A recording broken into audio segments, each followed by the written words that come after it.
اللہ کے نبی صلی اللہ علیہ وسلم کی سیرت مطہرہ کا وہ حصہ جو مسلمانوں کو یہ سمجھاتا ہے کہ دنیا میں جب مسلمان کمزور ہو جائیں، جب اقتدار سے محروم ہوں، جب مظلوم ہوں، جب کافروں کے زیر تسلط ہوں، تو اس تسلط سے آزاد ہونے کا طریقہ کیا ہے؟ اور حضرات صحابہ کرام کی زندگیوں کا وہ عظیم الشان پہلو کہ کنگاروں پر تڑپتے ہوئے، ریگستانوں میں گھسیٹے جاتے ہوئے صحابہ کرام کی زندگیوں کی وہ انگڑائی کیا تھی کہ دنیا نے دیکھا کہ بلال رضی اللہ تعالیٰ عنہ جیسے وہ لوگ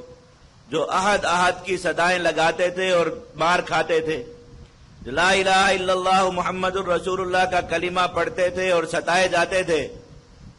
ایک دم ان کی زندگیوں میں یہ انقلاب کیسے برپا ہوا کہ روم و فارس کے محلات ان کی اذانوں سے گونجنے لگے۔ بس دین اسلام کا یہ ایک خاص حصہ نے کہا کہ مسلمانوں کو بھلا دیا جائے اور مسلمانوں کی نظروں سے اوجھل کر دیا جائے، اس کے بعد مسلمان رہے، اس کے بعد دنیا میں ایمان والے رہیں، لیکن اسی حالت میں رہیں جس پر رہنا مسلمان اپنے لیے بڑے فخر کی بات سمجھتے ہیں کہ ہم مکی دور میں ہیں، یعنی ہم مظلوم ہو کر رہیں، یعنی ہم مقہور ہو کر رہیں،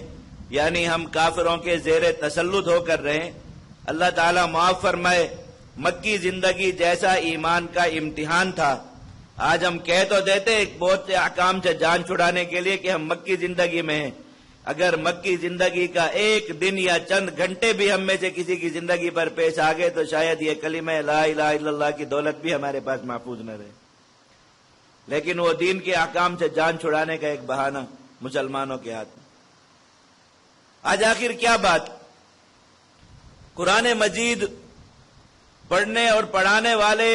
پوری اسلامی تاریخ میں آج کے دن ان کی تعداد پچھلے سارے ایام سے سب سے زیادہ ہوگی۔ قرآن مجید کے درس کے حلقے جتنے آج عالم اسلام میں قائم ہوں گے، آج سے ایک سال پہلے کی پوری اسلامی تاریخ میں آپ کو اتنے حلقوں کا نشان کہیں نہیں ملے گا۔ قرآن مجید کے جتنے تراجم، قرآن مجید کی جتنی تفاسیر اور قرآن مجید پڑھنے والا جتنا طالب علم آج روئے زمین پر موجود ہے، آج سے پہلے کی تاریخ میں آپ کو اس کا نشان کبھی نہیں ملے گا۔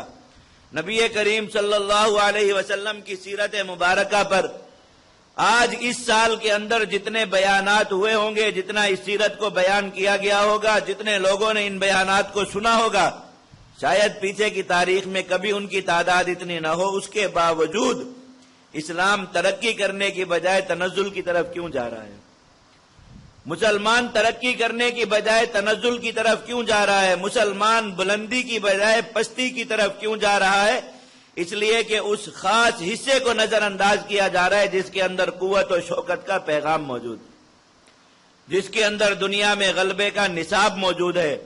جس کے اندر مظلومیت سے چھٹکارا پانے اور اپنی حالت کو بدلنے جسے ایک انقلاب کہا جاتا ہے اس کا نصاب موجود ہے۔ اللہ تعالیٰ نے جب وہ نصاب حضرات صحابہ کرام کے ہاتھوں میں دے دیا اور اس نصاب کے ہاتھ میں آتے ہی حضرات صحابہ کرام کی زندگیاں بدل گئیں، اللہ تعالیٰ نے خود ان کو یاد دلایا، وَاذْكُرُوا اِذْ أَنْتُمْ قَلِيلٌ، صحابہ کرام یاد کرو تم زمین پر ابھی چند دنوں پہلے، چند مہینے پہلے کس حالت میں رہتے تھے، تم تھوڑے سے تھے،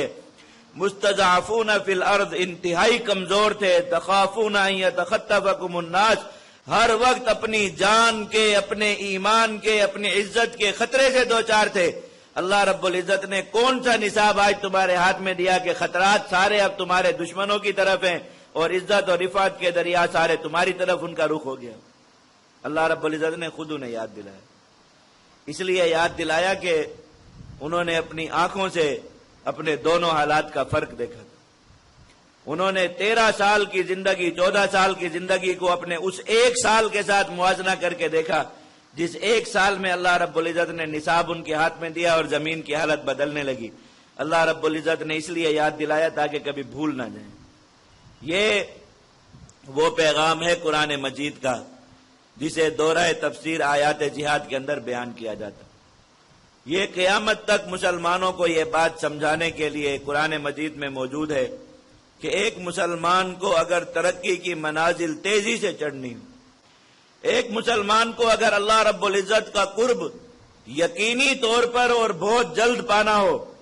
ایک مسلمان کو اگر دنیا میں اپنی حالت تبدیل کرنا مقصود ہو، ایک مسلمان کو اگر پستی سے رفعت کی طرف اور وہ گراوٹ سے بلندی کی طرف سفر کرنا مطلوب ہو، جب اس کو یہ بات سمجھ میں آ جائے تو قرآن مجید کے اس نصاب کو لے اور پھر کھلی آنکھوں سے دیکھے کہ وہ کس طرح جاتا ہے۔